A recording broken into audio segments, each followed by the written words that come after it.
Hi there, I'm here to read to you from Dr. DeMay's book from week 12, day 2.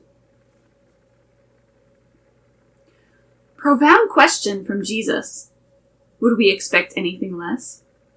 Which is easier work to say, your sins are forgiven, or to say, arise and walk? Here's the key difference. The former command requires no physical proof of success. You can't see that sins are forgiven. The latter command is all about physical proof. Success can be quantified. You can see it. Jesus points to the scribes and Pharisees exactly that. They thought he was claiming to do something no person could do, only God. They knew the act of forgiveness of sin would be an impossibly hard task, and Jesus had no right saying he could do it, since in their view he couldn't. So physical healing would be the more difficult task. But they were seemingly ignorant of the fact that disease was a direct consequence of sin, and that there could be no healing if there was still sin.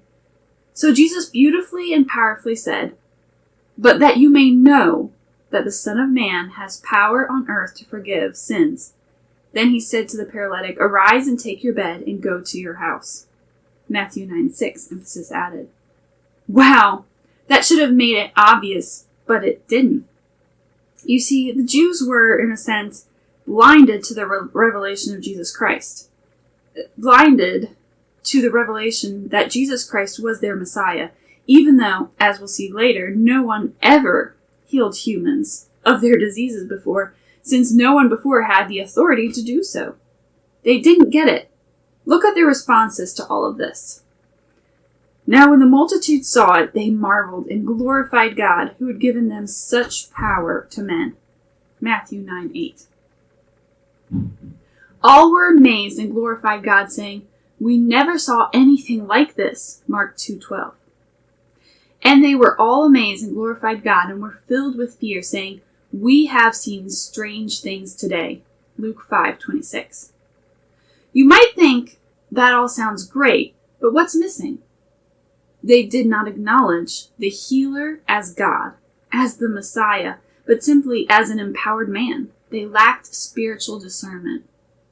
So what is the answer to Jesus' question? To claim to be able to forgive sin was easy. To accomplish the forgiveness of all our sin was a whole different matter. The most difficult task in the history of the universe. Full of suffering and shame. And Jesus knew it was coming, and soon, and that it would be accomplished. We'll see next time just what that means for your healing, which can be seen and experienced on this earth because of your belief in the unseen.